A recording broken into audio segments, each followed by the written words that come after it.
Welcome. Botch Wrestling Podcast, episode infinity at this point. We are back after a good week and a half, 2 weeks off. A lot has transpired, Dan. I made a list of highlights. Did you want me to go through that and then we can see where we want to speak on from there? Yeah, let's do that. All right. So, obviously, in no particular order, I kind of prioritized it. Well, no particular date order. I kind of prioritized it by the most important talking points first, just based on everything that's been going on over the last 6 months to a year, and so on and so on. Starting off, the last time the last time is now tournament going to be Saturday. Yeah. Huge. Um, the farewell to John Cena, which we've been kind of grumpy about this all along, and I still am severely grumpy about this. Gunther as his last opponent. I I don't know. I think I would have went 10,000 different ways on this. Yeah. Yeah. Because I don't think this does anything for Gunther. I just, I mean, he retires Goldberg and this. Cool. No one's still gonna care that it's Gunther. I think that's the problem. We're all we're almost in like the force feeding of like pushing Roman Reigns down our throats like they did back in the day, right? But Roman Reigns actually discovered he had it. I don't think you're ever gonna see Gunther discover he has it. He just I think he's at his ceiling of what he can do. Would you agree? I think so. I think so. I mean, we said it a while ago. I hated the idea that it was going to be him. Yeah. I guess There's we both kind of thought the title might be a part of it once he won the Intercontinental title, and that would be how they get it back on Gunther. But I guess that's not happening. So yeah. Well, it took 6 people to beat Cena at Survivor Series for the title. Which, if there's a way to have him drop the title, I think that's the perfect way to do it. He didn't drop it straight to Dom. It was 5 or 6 people, right? Like he even took a finishing move from a female, from two of them, two of the greatest females in the business right now, you could say, and still kicked out. Like so, Super Cena was alive and well that night. Unfortunately, he dropped the title, but it's gonna be weird. Side note: did you see any clips from him on Rogan the past week or last week? I have not seen much. I've seen like maybe two or three, but I have not seen a ton yet. Did you catch the one about what he said about his father? No. So there's one. I guess Rogan asked him something about his father or what his father said, and Cena said, "Sometimes I just want to call my father and be like, what the f are you thinking?" Because his father will complain about like who's gonna be his last opponent. So even Mr. Cena is upset that it's gonna be Gunther, and it's been it's been letting it rip. Um, you know what I mean? So that's kind of funny to me.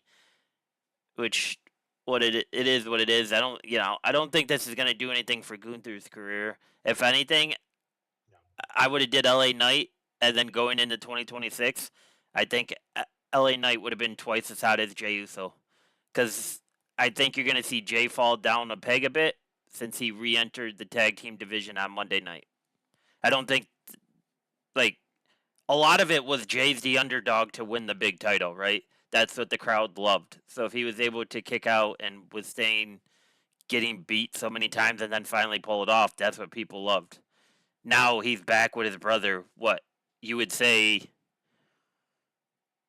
Would you put them as a top 5 tag team of all time? Top 7 tag team all time? If you're looking at everything that they've won throughout their career, Yeah, so that kind of I would kills, think so. right? I think you would have to if you're just looking on the amount of time that they held the belts. They have what 2 or 3 records for the longest tag team title runs. I think At least 2 of them, I think. So if that's the case, that whole underdog thing that the crowd loved about him, 1 is gone. Yeah. Right? So that's going to kill a lot of that heat. 2, his father's still out there complaining that he shouldn't have lost in the manner that he did.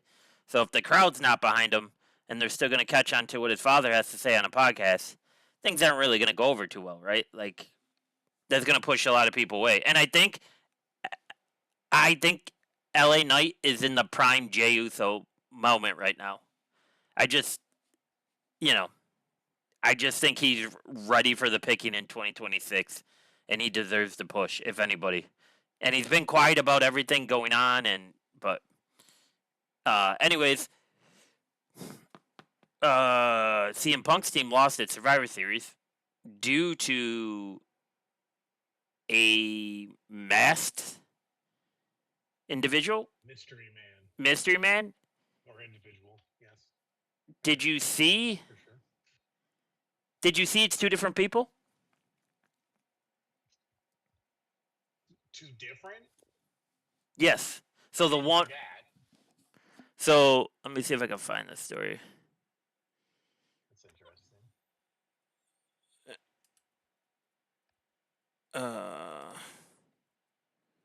So see this? That's not the same person that was on Monday night. Who is that? You think you would be able to figure it out based on seeing those eyes? Exactly. I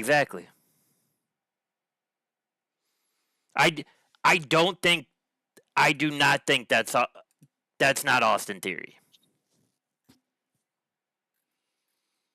Let's see if I can see that picture poster. It is on Ringside News if you need it.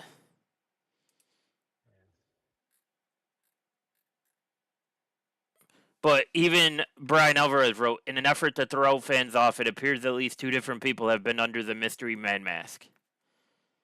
So I texted our group last night. I am almost 99% sure the guy last night was Montez Ford. Just by the way he gave that super kick. How he steps to the side when he does this super kick.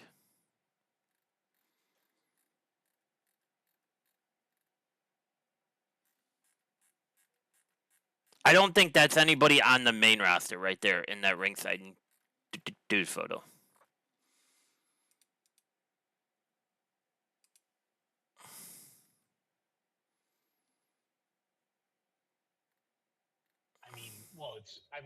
Certainly, like, that is not Montez Ford in that picture. No, right? But like, that wasn't last night, right? I'm for sure the guy last night was Montez Ford.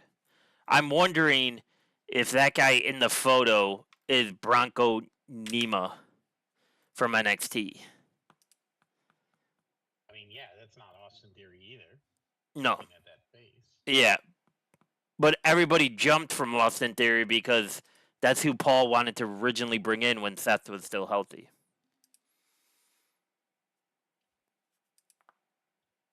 So it's interesting. I guess to go off the CM Punk attack spotlight, do you think he drops? No. You think he beats Bron this time around? Yes. Oof. It could be a disqualification with this masked man thing, but so you don't think the masked man is on their side? On the Vision side? No, he could attack Punk. It would still cause a disqualification, or he could attack Bron, but he could just be involved in somehow, and that'll lead to a disqualification. No, I do think he probably is. I'd be surprised if he's not.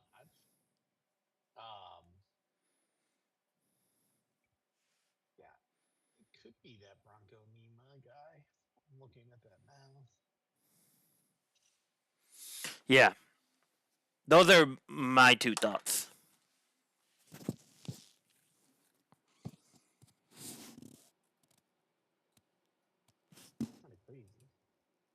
Yeah. Trying to figure it out. I Right. mean, It feels like we're not playing for Where's nothing. Waldo with this. Not for nothing. The more I look at it too, I can see the Miz and the Miz is those eyes. Yeah. He just doesn't have the dreads, right? Oh, are they? Oh, they're hard. Oh, oh, the hair. I didn't Yeah. even notice the hair. Yeah. Never mind. Well, I mean, I guess they could plant that, but although that hair is that dreads? It doesn't look like dreads to me.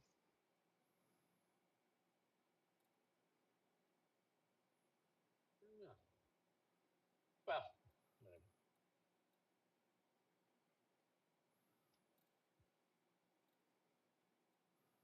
Yeah, I don't know. I do not know.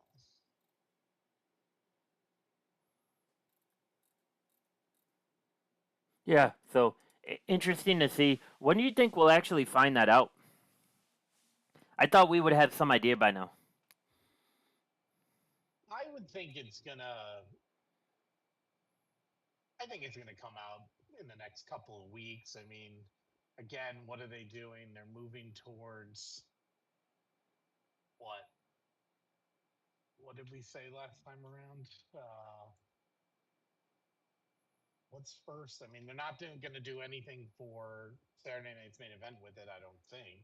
No. Um, But Punk faces so Braun that Monday, right? yeah, I mean, it could be then. I mean, Royal Rumble's not until the 25th. So it's certainly going to be before that. Um,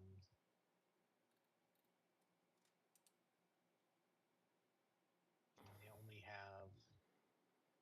Let's see. They have Saturday Night main event left this month, but like I said, they're not going to do anything there. Yeah, I don't know. I don't know. I would think I would be. I don't know. Maybe they'll carry it through the holiday break when they take that week off. Do you think that negatively affects this at all? Waiting? For a full month? No. I mean, depending on what they do with it, no, I don't think so. I mean, it just draws. You know what I would. Draw out the attention, but You know what I would have him do if I was on the writing team? Remember how we were all for that Drew McIntyre Bloodline Haunter? I would just have this guy go after everybody that was on that team. You can even do it. He flies to Roman's house. Right? yeah. And like just each week he has a different victim.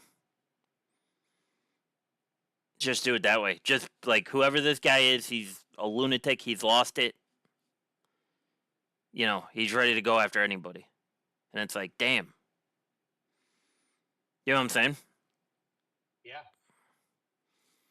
Because I think it's going to be a little bit lackluster if we get through the full month and we don't know, just because of how everybody tunes everything out that week prior to Christmas, going into Christmas week, and then a little bit afterwards.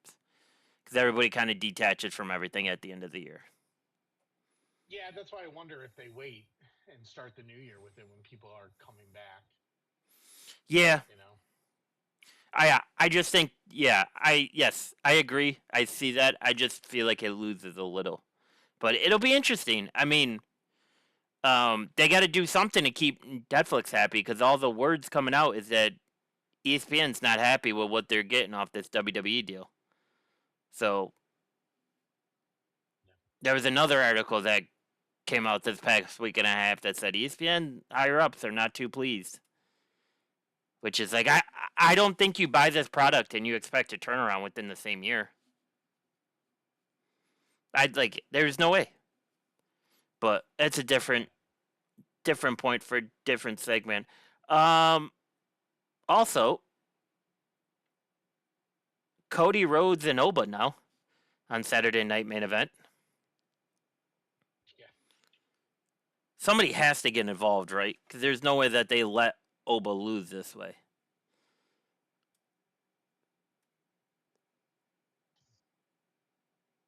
Yeah, I don't know.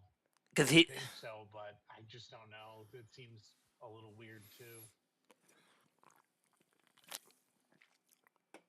and with Ricky Saints dropping to Oba, does that mean Ricky Saints is the next one up? Maybe he attacks Cody in that match. How about this pitch? Oba gets beat because Ricky Saints joins Cody's side, and all of a sudden he got a second member in the Nightmare Factory. You could do that. I mean, yeah, you do that one or the other, right? He's either attacking Cody or attacking Obi Which or Oba. what interests you more?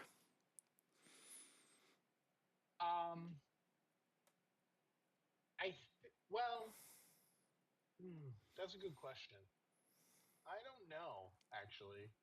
I mean, I kind of like the initial idea of him attacking Cody, just because it immediately throws him into a program, and everybody knows there's history there, like outside of wrestling. Like everybody knows that he was part of the factory and all that stuff, and he's always kind of, you know, it was pretty well publicized that while he was an active member of AEW, he was backstage at WWE for Cody's big matches, and he was there at I think both WrestleManias. So Yeah, because that's how he got suspended the first time from AEW. right. So I think there's an argument to be made that they could play that angle really easily. But also, it's a little weird to have him coming right up and challenging the champion. Um, so I don't know. If we are eventually going to get a Cody Rhodes heel run, him having a faction with him makes it a hell of a lot more appealing to me. Because then we get the Cody that we saw in New Japan that had the Bullet Club at his disposal. Right. Right. And then if Roman does get the original Bloodline back together, just imagine if we get a 3-way WarGames match next year. Cody's faction, Roman's faction, the Vision. You could even do a 4-ways if you wanted to. Do the solo family tree. Yeah.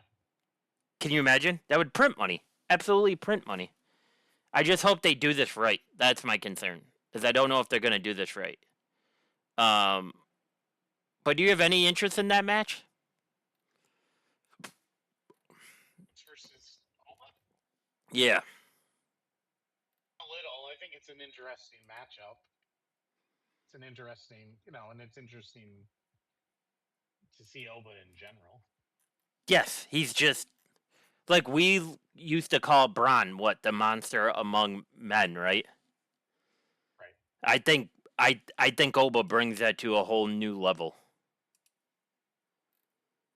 It's just yeah, I don't know.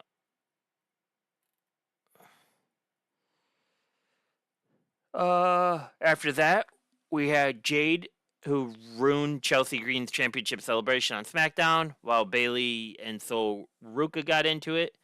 And Stephanie Vakir has continued her reign as women's champion. As of last night, Nikki came out to confront her, and Nikki got tossed like a Nerf football by Raquel Rodriguez into the post. One, did you see how late she was with putting up her hands? She hit that right on the crown of her head. Oh yeah. Two, do you think we get Raquel? I spoke to you before about this, and I said, if I'm WWE, I'm booking Stephanie and Raquel at a AAA event. Do you think we get that here first in WWE before it goes over to AAA? Yeah, I think so. Interesting. I think the delivery of it is AAA. I think you do the rubber match back here in WWE. But she doesn't drop, does she? No, I don't think so. I don't think so either. She's just I don't like, and like I said, Brickwell is one of the top 5 women wrestlers in the world right now. Stephanie's on her own planet when it comes to that. Right. The other thing I had noted for Survivor Series involving Stephanie that I wanted to bring up with you, it was very subtle. Did you catch Stephanie getting upset at Nikki Bella during the match? I did not catch that actually. Let me see if I can find that.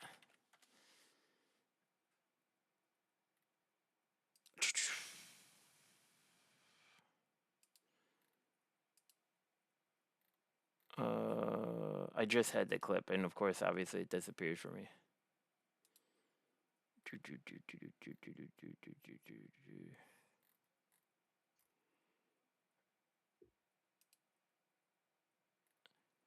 So while this loads, hopefully it works.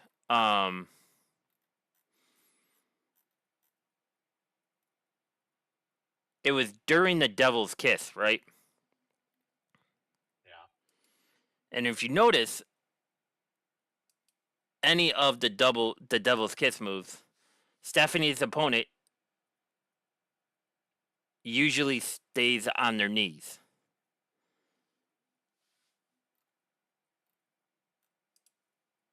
So when she brings them up and down with the Devil's Kiss, not only does she get this, like, the smack of the hand, right? Here, let's see. There. Let me see if I can share this to you. Alright, ready? Yep. Is it showing? Perfect.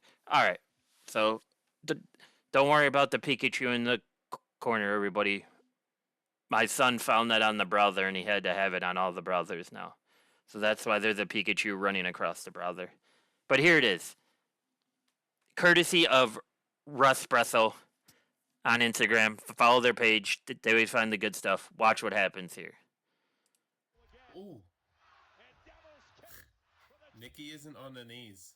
Stephanie gets mad when people don't go on their knees for the Devil's Kiss. But you can tell she's upset. This happened before. Like, she's so mad. Thoughts? Yeah, I mean, She didn't really sell that move, right? no, not too much. No. And Stephanie has had an issue in NXT with that before, at least 2 times before that I could think of. If you're Nikki Bella, are you doing that on purpose? I don't think so. I mean, I don't know why she would want to do that on purpose, right? Right. Like, you know, she's not coming back because she thinks she's gonna. Well, I assume she didn't come back thinking she's gonna have some kind of crazy run and she deserves all this stuff, and she's not gonna allow a younger star to one up or ever. Like, I can't imagine, but so I'd be surprised. I think it's just Done, yeah. With any malice. Yeah, I think it's just a skill issue. Like, I think Stephanie's just so far ahead of where Nikki is and has been that I just think Stephanie doesn't get tired in the ring. And a lot of these things that look sloppy are just not on Stephanie, they're on the opponent, because they're giving the chance to that opponent to be on the same level of Stephanie. And who's been on the same level as Stephanie? Jordynne Grace? But Jordynne Grace has also dropped Stephanie on her head a couple times, right? So it's like, you really haven't found one to go toe for toe for Stephanie in the ring, right? Like if we get the version of Liv Morgan back that we had, I still think Liv is a few levels below Stephanie. This is just what Stephanie was born to do, right? She's like MJ faking out Craig Hodges in Cleveland with that jump shot and then just waiting for him to pass by. Like, it just, some people just find what they're destined to do and they're just very, very good at it. And she's just very good at this. And I think that's part of the problem is they don't have anybody on her level. And I don't think there's one person out there.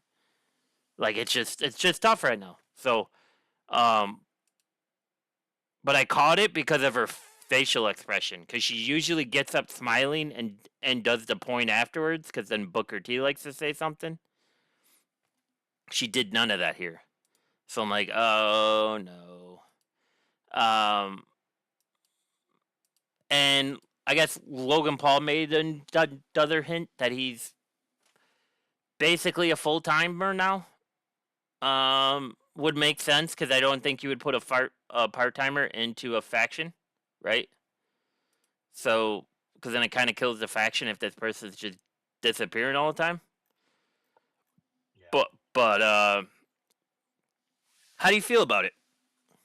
He seems to be honest, he seems to be a less of an asshole because of WWE. Like, even in his podcasts, right? Like, I feel like there's like they told him, like, hey, this is the behavior that we expect. We understand what you've been able to build on your own, and you should be very proud of that. But like, there are standards, right? Right. I think in general, like, yeah, I think it's always a better thing when these people that come in that are from outside, wrestling world and kind of get into it without going through the motions and going through all the training and indies and whatever. I think it's always better when they're there more often, right? Like the part of the reason people didn't like them, in addition to the fact of who he just is as a person or was, is the fact that he just kind of walked in and was like almost main eventing.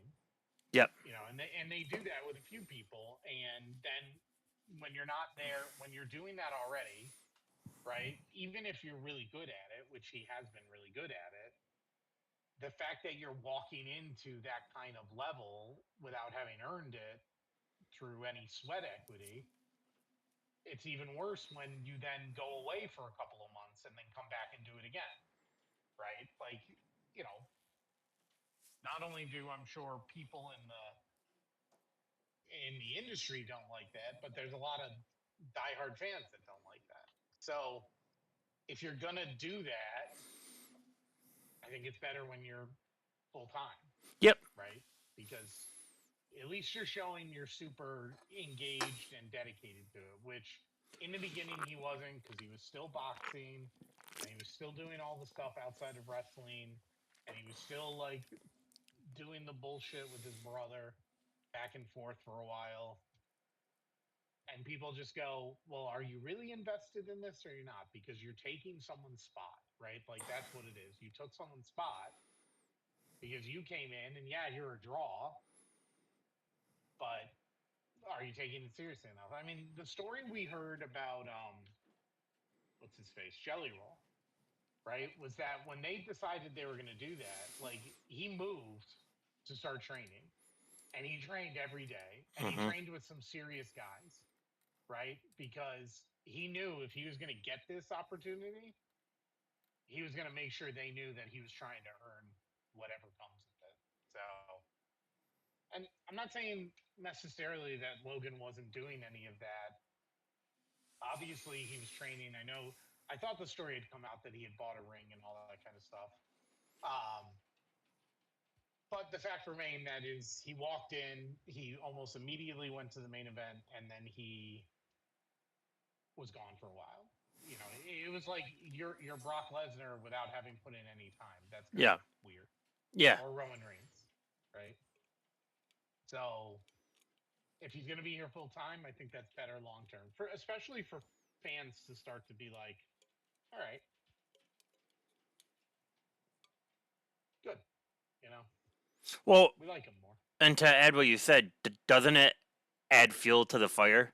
If he's there every Monday or Friday or Tuesday night stating, I just showed up and I'm already better than you are, or better than your whole entire career. Like it gives some substance about, or it gives some substance to back up his promo. His promo doesn't feel like false words anymore, like a lot of the celebrities in the past have. Case in point, he brought up Travis Scott on his podcast, right? Did you see what he had to say about Travis Scott? No. So he said That's not a good example. he was really excited for Travis Scott to come into the WWE, and they were actually supposed to team up with one other person. It was planned to be a 3-on-3 match, but on the day it was supposed to be announced, he did not show up.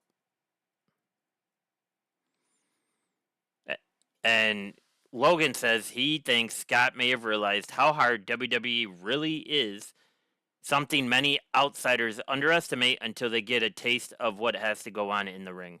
My guess is he realized how physically demanding wrestling is.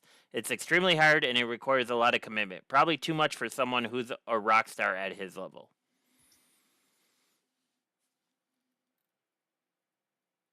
Like, and then here's the other good example. He said he compared him to Bad Bunny. He said Bad Bunny loves it, puts in the time, and that's why he's become a good wrestler. But wrestling is all about navigating the pain.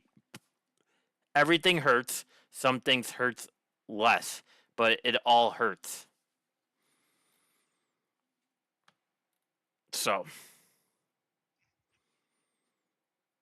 and then Paul said, yeah, it fell apart and we moved forward without it. The whole deal with Travis Scott fell apart. I don't know if he's done. Any meeting that I was in that involved Travis Scott, I got along with him fine. Have I heard things? I have. Do I know the accuracy of it? I haven't heard Travis's version of it. So, maybe it's Logan having a kid now. Maybe he realizes how much of a grind wrestling is. It's almost like his personality has kind of leveled out. That's the best way that I describe him to people now when they ask him if what he does in wrestling, right? Like I don't know if it's all the ass kickings he take in WWE, but and then SmackDown still having a problem with ratings. The December 1st episode of Raw placed 9th domestically on Netflix, showing decent U.S. interest. No global top 10 placement for the second week in a row. Raw missed Netflix global top 10, squeezed out by Stranger Things and other high-performing shows, which you kind of thought was going to happen. The last time Raw cracked the global top 10 was November 17th with 3.1 million views. Thanks to that being John Cena's final Raw appearance. SmackDown, I guess. Let me see here. SmackDown's viewership dipped after Jade Cargill's segment. So, would you still be doing SmackDown for 3 hours then? Starting January 2026? Because I could tell you right now I wouldn't be doing it.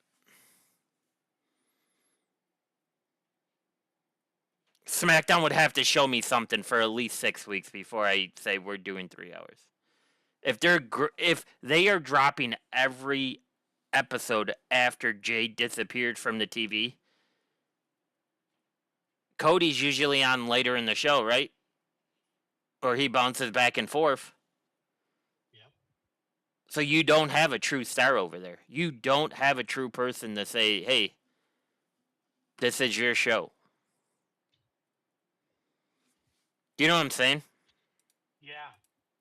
Now, I just decided to look. Yeah.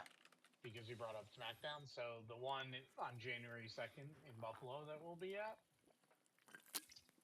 It's not 3. my choice. It's I guess, technically. it's 3 hours. I know it's 3 hours. Oh. Well, I know they said it's going to be 3 hours. No, it says it's actually so KeyBank Arena or KeyBank Center's website is now saying, don't miss your favorite SmackDown superstars in action live, including Cody Rhodes, Sami Zayn, Street Profits, Jade Cargill, Tiffany Stratton, Drew McIntyre, Solo Sikoa, and Randy Orton.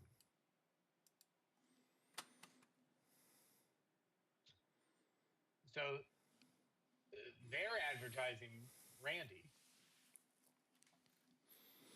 Now, of course, it has the typical part subject to change, like, but interesting that it's out there, you know?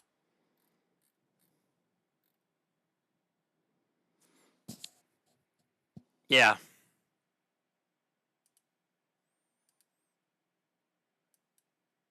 I'm thinking. If I'm WWE and that SmackDown January 2nd is 3 hours, I'm kicking off the show with Cody's heel turn. That would be cool. That's how I'm starting that show. But don't forget, we don't know where Joe Hendry's going. So that may help a little.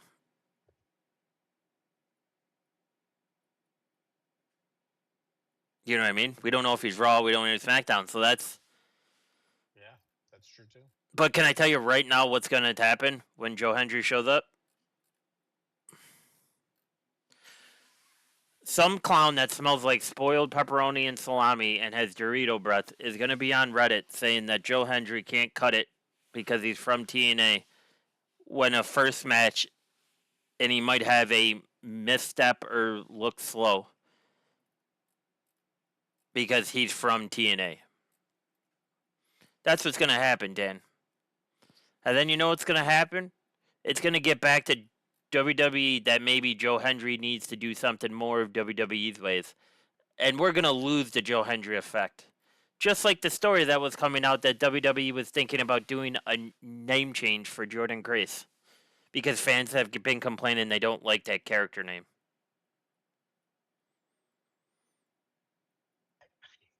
Like, I don't understand that at all. Like, I only understood that back when they wanted to change names of wrestlers from NXT to like main roster stuff.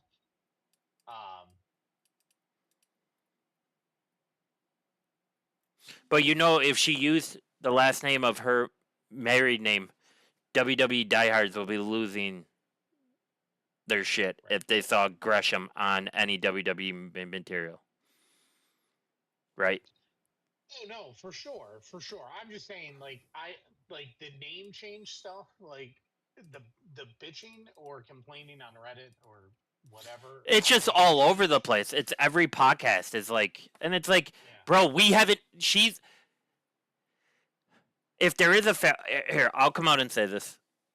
If there is a failure in 2025, it's the fact that Jordan Grace is still on NXT and she is not up swinging haymakers at Rhea Ripley right now.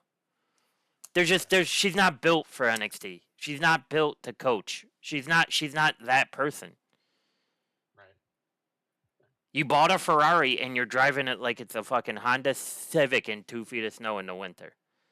She's not there. Like, she's like, yes, can she coach? Obviously. We've seen her do it at TNA. She wrestled men at TNA. Heavyweight champions at TNA. Right. Like, so now we're going to start going after, well, her character is not taking it because of her name? Bro, come on. What are we doing? Like, what? You want her to be Stardust? Because all of a sudden you guys hated that too for a while. But now all of a sudden that Cody walks around with the belt. Everybody's happy that he was one Stardust. Like, what do we do? Like, make it make sense. Yeah. Yeah. But yeah, I do, like,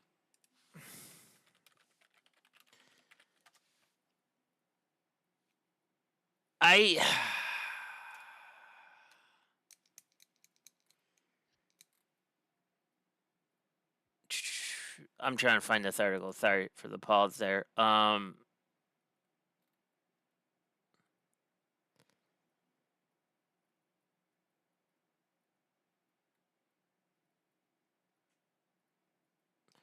So the CW has NXT, right?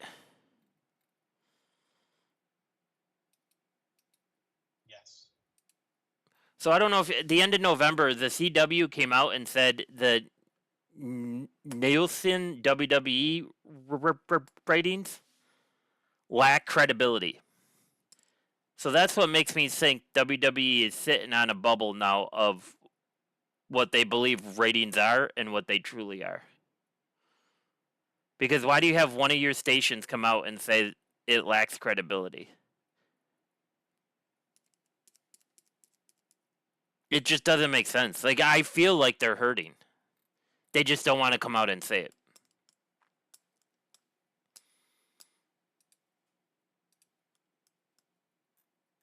And you know what it is? I think too many people are just stretched thin with subscriptions. Yeah. Like, that's... Yeah, I mean, it's getting out of hand. Yeah, and I think that's... Like...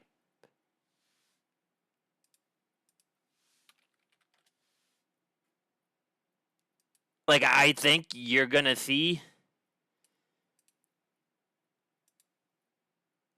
Because I think AMC is still included in a lot of like the basic cable package. I think the first month. I wouldn't be surprised if you see TNA have a blockbuster month on ratings. Right. You know what I mean? Yeah. Trying to see. Brandon had. Yeah, so Brandon talked about it too. He said this is kind of weird that out of all the networks, CW comes out and says Nielsen lacks credibility. But all the other years that they did, or that they did give ratings, you were fine with those. Now all of a sudden that everything's being pulled. So AEW Collision, right? The average by year quarter total viewership. Okay. 2025 Q4. AEW Collision 248. AEW Dynamite 503. Obviously, Rampage no longer a show. WWE NXT 577.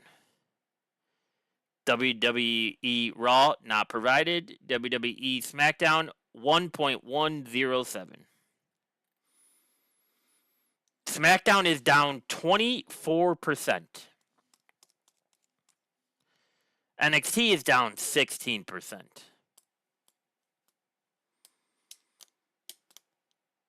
What would you take a guess that Collision is down, Dan? 42. 29%. And Dynamite is down to 18%.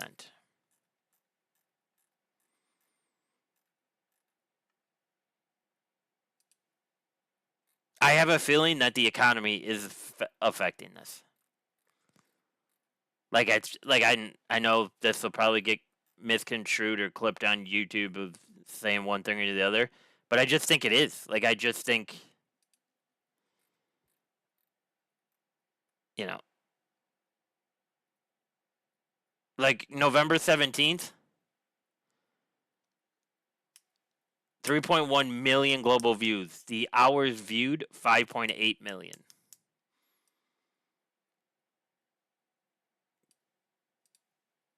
They were outside the global rank for the 24th and December 1st. They ranked US. Even in the US, they're ranking 9. I would expect Netflix thought they would be at least top 6. Would you agree? Based on the fan following? So, yeah. Yep. I would think so. Like, this isn't great. This is not great. And you know what I'm intrigued by, too? I'm intrigued to see how many people show up to the SmackDown show in Buffalo. Because we get people from Pennsylvania, we get people from Rochester, we get people from Canada, right? They all come to Buffalo and just spend the day that day in the city doing whatever, right? Because of what we're going to have going on.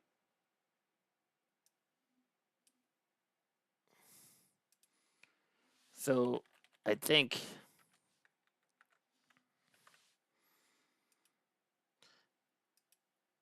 Yeah, I don't know, man. I brought this up to you before, And I know you said like it's going to take some time for ESPN to have issues.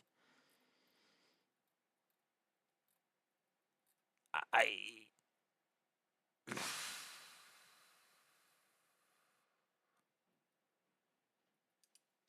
um so this came out on the 8th, right? So, for Freddie Prinze Jr. was once a writer for WWE, right? Yeah. Did you see this? I saw that it was him who said that they're not happy about it based on, I guess, people he knows or something. So, Dave, as Freddie was kind of getting bounced and attacked for this, Dave Meltzer expanded on the situation in the Wrestling Observer that he said ESPN should have known from day one that the numbers were never going to break in their favor. The structure of the deal simply wasn't built to produce a profit. In fact, Meltzer said the math was obvious from the jump. Look, there was no possible way that they would be making their money back on the deal. Anyone who couldn't see that couldn't do basic math. Peacock repeatedly took losses on WWE programming too.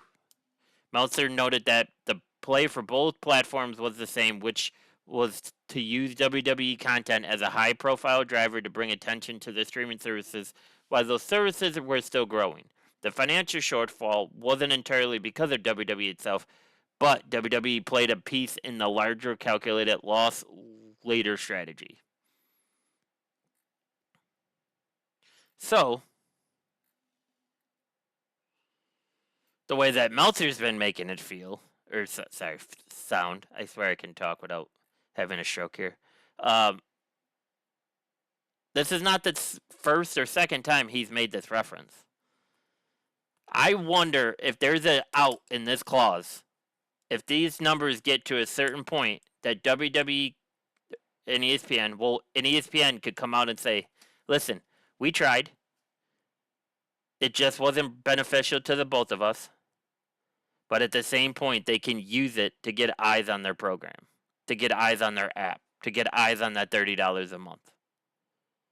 Because what's one thing that happens when a lot of people sign up for a streaming service and they don't use it?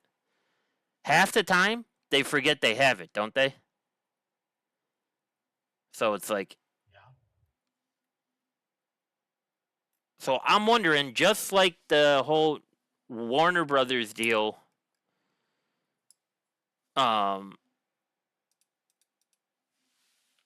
with Netflix, I'm wondering, hear me out.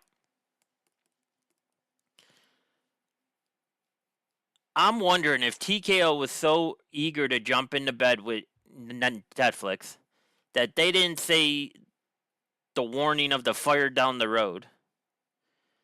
That Netflix is using them as a prop to increase views, which means it'll increase their assets, which means it'll increase their liquidity to go get WBD and HBO and all that stuff. And ESPN has a similar ploy starting where they see WWE more as the Trojan horse to get to what they want rather than being what they want. Because I started sounding the alarm when we saw ESPN give WWE a C- on their first event and said the views weren't what they were expecting. Right? Like, we talked about that for over an hour. I'm wondering if TKO and Endeavor being so itchy to get into a deal, did they realistically put WWE into a lose-lose situation right now?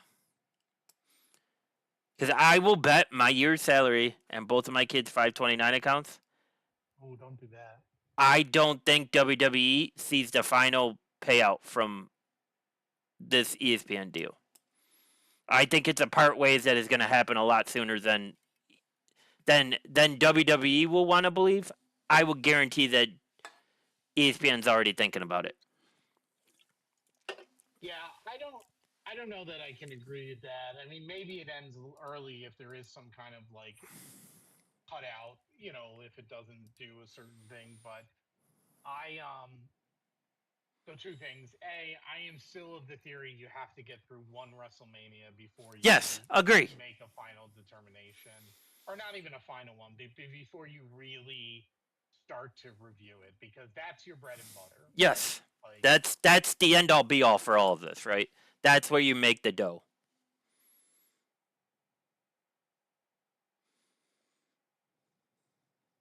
Yeah. the other thing is, I mean, and I just googled it to I wanted to look at his exact comments, and I came across so Sean Ross Sapp is disputing what Freddie Prinze said based on his sources.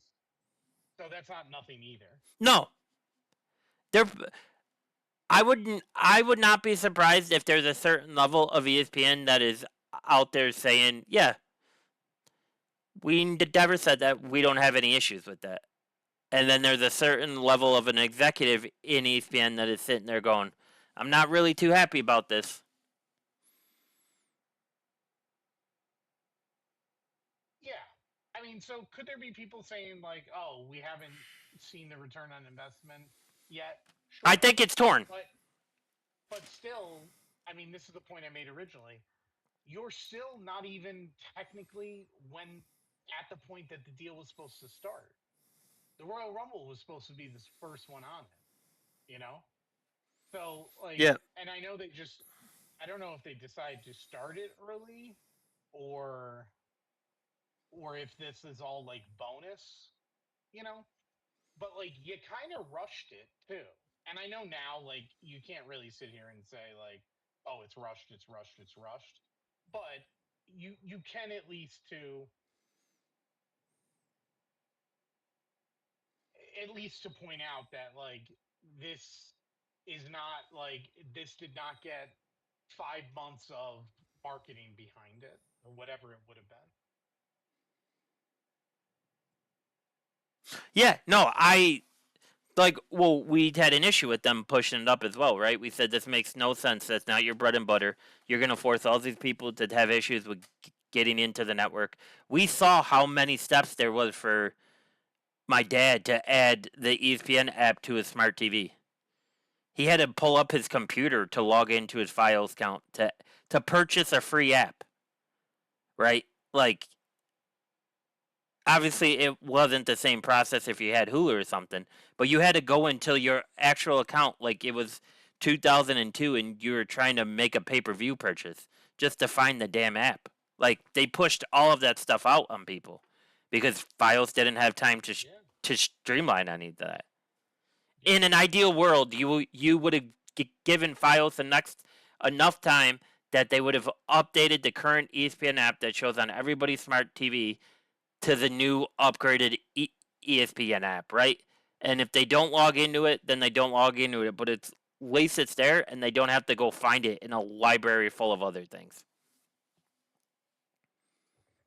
right? Like, Yeah, for sure. For sure. Yeah. Yeah, so I mean I still I don't know, maybe I'm being naive, but I still think it's just too early for I think you need a full people year to for be sure. Yeah. No, I do. and people being, talking that they're mad that they're not making as much money, and it's like, well, I don't know. Like see, the other thing is like your projections of what you intended to make probably were supposed to start with Royal Rumble, which is a major show. Obviously Survivor Series is a major show, so I don't know like what their takeaway is from how successful that was or wasn't, but it might even still be a tiny bit too early to know. Um, but what do we? It's like, well, we talked about this. Like WrestlePalooza could should not have been your first debut show on ESPN. It just shouldn't have been. Nope. Like Dumb. that was dumb to do Yep. that. Like it really was, because you were guaranteeing you were probably going to start off slow. So now you can't really. I don't know that you could argue that for Survivor Series, but the only thing I'd say about that is Royal Rumble is a show that gets people to watch that don't watch wrestling throughout the year. I mean, we know people that will watch Royal Rumble that won't watch another show because, or most shows, because they just like the Royal Rumble. right? They like the element of surprises usually, and maybe not as much as it used to be, but there's always a couple of like legends or old, whatever, like out there things that they'll remember. So the spectacle of Royal Rumble will bring in some casual viewers that Survivor Series might not bring in, right? WrestleMania certainly will bring in some casual viewers. SummerSlam probably won't to a degree, you know, but Royal Rumble and WrestleMania will, and that's where I think you have to really like wait and see. Um,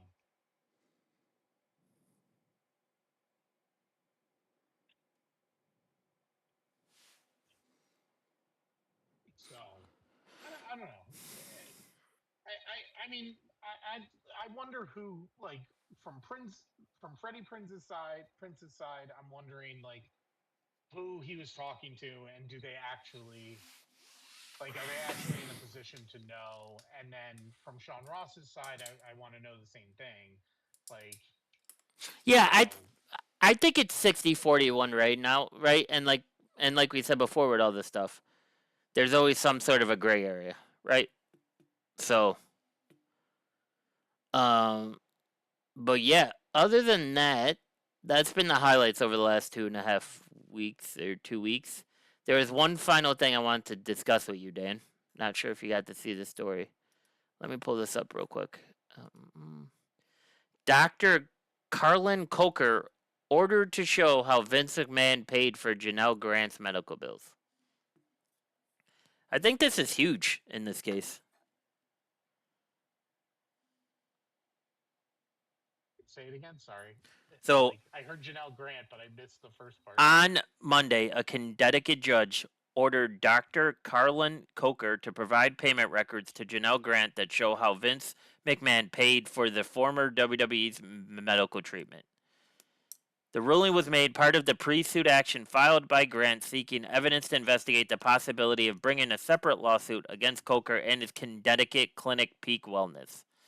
Grant has an active federal lawsuit against Vince, accusing him of alleged sexual assault and sex trafficking. Coker is named in the lawsuit with Grant, claiming that McMahon directed her to Coker's clinic for treatment. She claims she was giving supplements and infusions, and the substance of which was not revealed to her.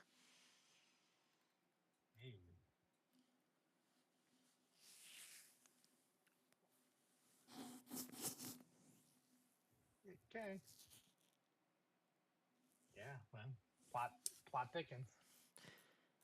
So, do you think Vince will actually see jail time? No, I don't either. I don't. I think. Can I tell you that I I think think. this guy might see jail time? Well, the doctor might. The doctor might for sure, but that it's a whole different like Yeah, set of circumstances. I don't think.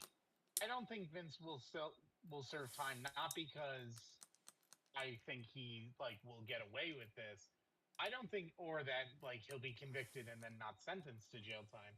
I don't think it's gonna go to verdict ever. Like, I think it's gonna settle once the writing on the wall like says to him he's he's screwed. gonna lose. It's gonna be a crazy amount of money for a settlement, and I would think her attorneys are going to say, look, unless you have this incredible need to see him potentially put behind bars, he's an X-year-old man. He's not going to get sentenced to much. He probably will get a pretty cushy, even if he got sentenced to jail time, it might be a pretty cushy facility. Like, take his money and run because he's going to be dead soon anyway. Maybe. You know what I mean? Not the Like, way that he eats those Snicker protein bars. yeah. So, I mean, I just kind of get the sense that it will get to a point where, he'll settle because that's what he needs to do, and she'll end up taking it, and that'll be the end of it. So that's why I don't think he'll ever get there.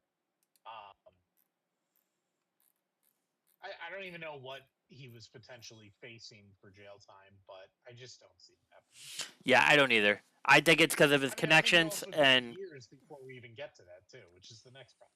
yep. Do you ever think we get Stephanie and Vince back in the same room? Excuse me. Bless you. No, thank you. No, I don't. I don't. I think she's wiped her hands of it too. I mean, I think I take that back. I think it will only be, it won't be under any normal circumstances. It'll be under a deathbed type situation. You know, I mean, I have distant family who, you know, had a never speaking to you again, Yep. rot in hell type thing. And then it was a father and son, and they did not speak and communicate for years. And when the father ended up getting cancer and Yep. treatment wasn't successful, It changes everything. The son went and reconciled a week before he died, knowing he was going to die within a week, right? Or any day, really, is what it was. They went and he said goodbye, and that was it, right? So I think that would happen, right? But no, I don't think like a month from now, a year from now, even if the lawsuit ends tomorrow, I don't think you see a reconciliation in any form. Now, the one thing I don't know, because Shane seems to at least um, not at least be disowning him, and I assume the kid is similar. I don't know, but I do wonder what Stephanie and Hunter's kids, you know, if they have any kind of relationship. I'm thinking maybe no, but I don't know. That's always tough too, you know, especially when they're young, right? Because they don't understand what's going on. I forget how old their kids are anyway, but like The girls are teenagers now, I think. I think like 13, 15 range. So a little different as teenagers. Because Hunter got pissed when the paparazzi got the photo of them all on the boat. Yeah. So, I mean, yeah. You pretty much explained it the same way I did, because obviously, as we mentioned before, my dad has come back into wrestling over the last 2 years, and he's asked me if I ever think like Stephanie and Triple H will. I said I wouldn't be surprised if Triple H still talks to him once a week. I go, to be honest, the only way that I see Stephanie getting back together with Vince is if it's an open or closed casket. That's the only room I expect Stephanie to get back into with Vince. That's how I see it. I mean, they might have their photo ops at the White House, but they're such a political professional family that they know how to show it, and then all take their own rides home, and that's how it goes. On a more interesting and less depressing note, TKO COO, hey, that's you, Dan. Mark Shapiro says they are working on a non-exclusive deal for WWE library content. Since 2021, the library has lived on Peacock. The original 5-year deal with Peacock is set to expire at the start of 2026. WWE will continue its deal with Peacock with quarterly Saturday night main event shows, but the library is expected to move off the platform. The future of NXT PLEs, which currently air on Peacock, is also in question. The WWE has media right deals with ESPN to air PLEs and Netflix to air WWE. We haven't gone to market yet on the NXT PLEs. We have a lot on our plate right now and want to be smart and strategic about that. We're in no rush. Dan, it is December 9th. They are in no rush. The deal ends January 1st. We need to deliberate and thoughtful. Oh, like raising house show prices. Cool. As it relates to the library, we're working on a non-exclusive deal at the moment. I think we'll have something to announce in Q1 2026. So let me get this straight. Peacock is the database for Saturday night main events, and that's going to be the only thing left on WWE.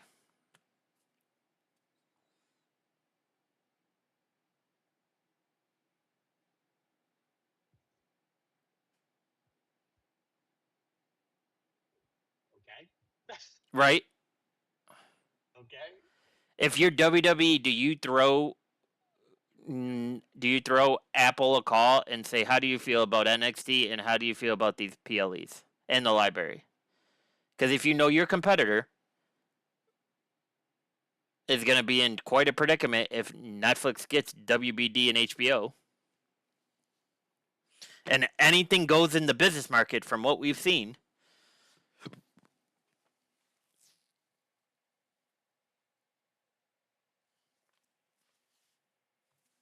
You know what I'm saying?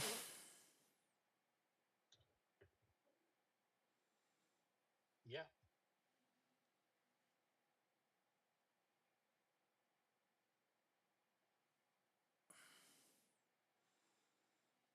Like,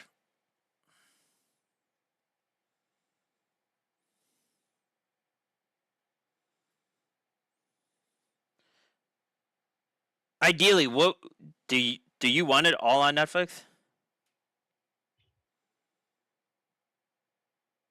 I mean,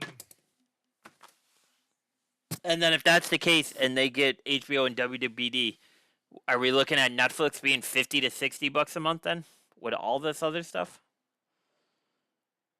I mean, there's got to be. I mean, I guess maybe there doesn't have to be, but there's got to be. There's got to be a limit at some point. You would think, but so remember, so I think I told you the headline, or I may have sent you the story, that a lot of people believe this is Netflix testing what they can do in the market to make a play at something else. Do you think the play is to go snatch up all this WWE stuff, and they're just using WBD and HBO as the smokescreen? I don't know. I mean, Because I think they would have first right at it anyways. If the Netflix wanted it all, I think WWE would be like, sure, here it is. Right? yeah. Well, that and like, I don't know. Like, once it's out of a contract with somebody, they sell to whoever the hell they want. So I don't know why there needs to be a smoke screen. No, but I'm just right. I'm just throwing things out there because obviously if your deal is up January 1st, 2026, 3 weeks from now, and you say we're looking to announce something in Q1 of 2026. So are you doing a day by day deal with Peacock just to make sure people can watch NXT? Are you doing all NXT pay per views or big shows that month? Because I think they have two on CW then. I mean, I don't know what they're doing. Like, they might have. I mean, maybe they have some sort of like built-in like Oh, deal. Like the contract might already have some kind of like, oh, if not officially canceled, it renews for 30 days. so here you Or go. like, Sorry for that. But yesterday, Jeremy Lambert posted on Fightful.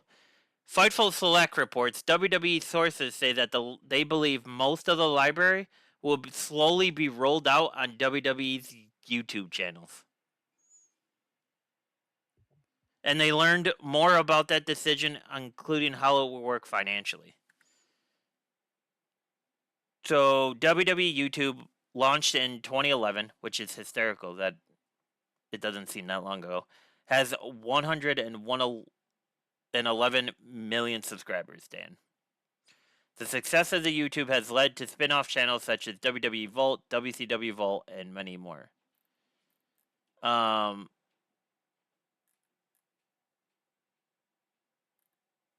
This is fucking stupid.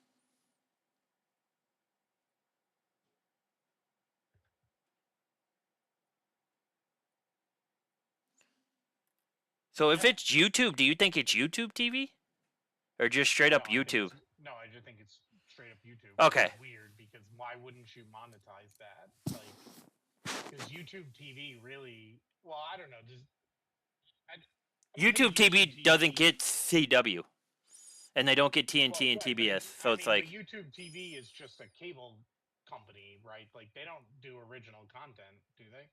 Like Netflix movie is original no, content. not to that size. I don't believe so. No. Right. So like they're mostly just another cable. They're a database. Provider. Yep.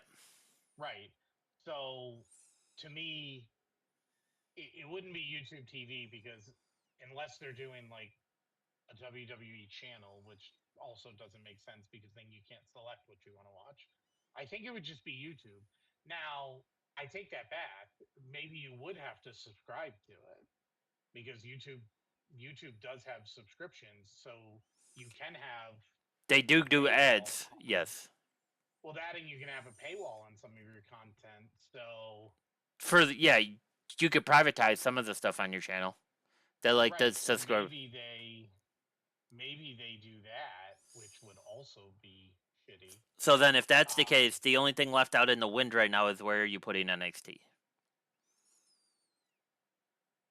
their library? No, just putting NXT Well, they're on PLEs, CW. not the PLEs. Oh, the PLEs. Um, yeah, I don't know. You know what I I don't mean? know. They'll have, I mean, no, they'll. So let's say about it. Yeah, I don't know. USA, right, for Raw. Not Raw, not USA. What Raw's on Netflix, right? Fox is SmackDown. CW's NXT. Peacock Saturday Night Main Event. YouTube's gonna be the library, hypothetically. You're gonna need 6 different. We're sure that NXT PLEs won't go to ESPN. We're sure of that. They said it's up in the air on that previous article that was posted today. That the future of NXT PLEs, which currently air on Peacock, is also in question.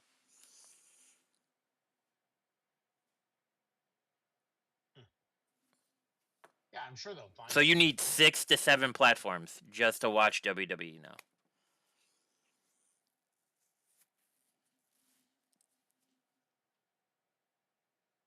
Yeah. I Well, hate. Fox is the only one that you can get with a Yeah. $10 rabbit ears. Yeah. So okay, so Cool bunny ears. 5 to 6 platforms. I really hate the internet. Yeah, I mean, this says the NXT. So this article says NXT PLEs will remain on Peacock until March of 2026. So they've got time. Okay, so but it's gonna be due soon. This one Yeah, I mean, I'm from sure they're Jeremy. starting to Yeah. negotiate now on who and where, but um, so who knows? But this is we talked about this a while ago, right? Like they probably make the most money doing it this way because they're selling off pieces of the rights for big dollars instead of a package deal where the buyer is going to say, well, look, if I'm going to take on all your business, I need a little bit better price, right? Like, like, so Uh, I don't know, maybe it'll go to maybe something like that will go to a smaller service. I mean, where's Paramount in this? well, but Paramount was supposedly going after WBD, right? They were starting a bid. Um, well, they're trying to do a hostile takeover. I think they're kind of like already connected. Yeah. So if But they're if they're doing a hostile takeover, which means they're gonna have AEW, there's no way Endeavor's gonna sell NXT to Paramount. well, if they do it, I don't know. Yeah, but no, but just I don't know if it's gonna hypothetically, happen. right? But just hypothetically, like if it does happen, you could kind of Yeah, cancel them out. maybe. Well, maybe not. I don't know anymore, to be honest, because like this is the other problem. Like when these conglomerates get so big, some of these like some of these companies that they've all bought up, if they don't 100% merge them, right? They still semi operate independently, right? So like would so it's Viacom, right? Like CBS and Viacom is the Paramount Plus, right? So they have Paramount Plus, Pluto TV, Fubo TV, Philo, and Sky Showtime. Like, and their parent company is Viacom or now it's Paramount Skydance, actually. But it's been Viacom, it's been CBS, it was Paramount Global. Now it's going to be Paramount Skydance, which just started, I think. So there's a part of me that thinks if they add WBD, and it's still sort of it still operates independently, maybe they don't care if WWE is on Paramount Plus, and HBO Max keeps Yeah, AEW, it's interesting. right? Because It's interesting. I don't know. I think we're getting to a stage where we don't see Triple H or Stephanie or any of those related to them involved in the company very, very soon. I think this is the start of that. Yeah. I think they eventually take their payouts and they're gone. Yeah, I mean, it might become too big. Yeah. And then it just becomes a corporate business, and it becomes less entertainment anymore, and it just becomes big business. I don't know. But that could always be interesting too, because if that ever happens, like then what kind of opportunity does that give the TNAs, the AEWs of the world that can say, well, we didn't sell out to all the, I mean, technically didn't sell out to all this, like, all the pressure of being this global conglomerate company that now doesn't even have wrestlers running it anymore, right? Like, doesn't have promoters running it. Now it has CEOs of major network corporations running it, who don't know a thing about wrestling. Like, they already probably have a little bit of that problem going on.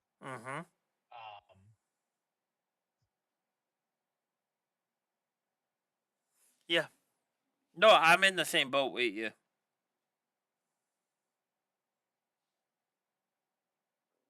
I'm in the same boat.